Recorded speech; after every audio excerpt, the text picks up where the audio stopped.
The only word I can use to describe this scene was intense. I mean, you saw officers and protesters inches away from each other. And right now, that curfew isn't meaning anything to these protesters. They are taking a knee. The snow is definitely picking up, and that is exactly why LTU says between 60 and 80 crews will be out today. But this scene is now quiet, nothing like it was just a few moments ago. But after that arrest has been made, things have quieted down. Authorities are trying to figure out what led a gunman in his 20s to shoot 8 people dead at a FedEx facility in Indianapolis before taking his own life. Kelsey, I spent a lot of time today here on campus talking to students about this recent allegation. They tell me they're fed up and a change needs to happen. If you stepped outside the past few days, you might have seen that haziness in the sky. It's causing air quality across the capital city to be in an unhealthy range. All of that smoke over there, that is tear gas that has been dispersed into the crowd. Now reached out to dozens of parents, many with kids that go to Roper Elementary just down the street, and they're all saying the same things. Too many close calls have happened and something has to change. If you're ever around someone while they're having a seizure, here's what you should do. Immediately start timing the seizure. Move away anything that could hurt them. Turn the person onto their side and put something soft under their neck. Kearney police responding to a report of gunshots after a man was assaulted by a group of men. Bill, I'm just glad y'all are the ones out there and I'm not, because I don't have many athletic bones in my body. I don't want us to be remembered or known in this neighborhood for being the neighborhood where that kid got hit by a car. That's what many parents in this neighborhood fear, like Jenna DeBoer, who says her kids almost got hit not too long ago.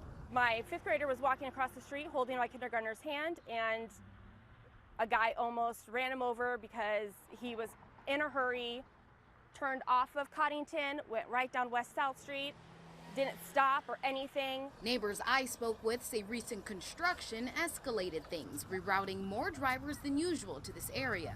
People get frustrated and angry at other drivers, and so then they're honking and zooming through and not paying attention to what else is going on. I reached out to Lincoln Transportation and Utilities, and they say under their school zone standards project, this area around Roper Elementary will be analyzed, but it may take a while. It is going to be a years-long process to update every school within the city of Lincoln.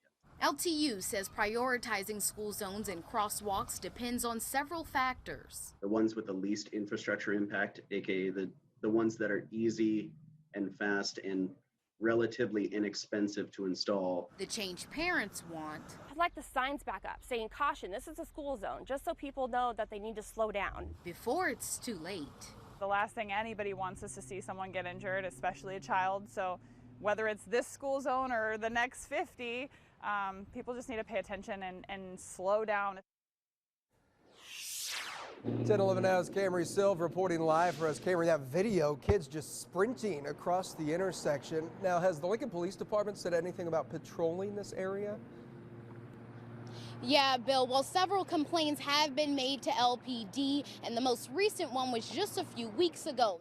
One thing about wire is the more that you manipulate it, the harder it gets. If you manipulate it too much, it will break.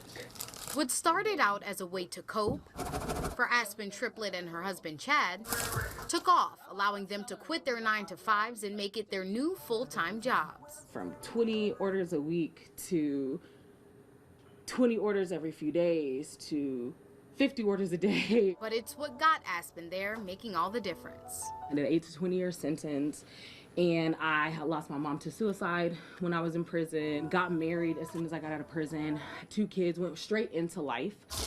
After being diagnosed with bipolar 2 disorder and doing therapy, she started taking better care of her mental health. Something about it that made me forget everything. It's her wire jewelry company, Dasani Speaks, named after her mom.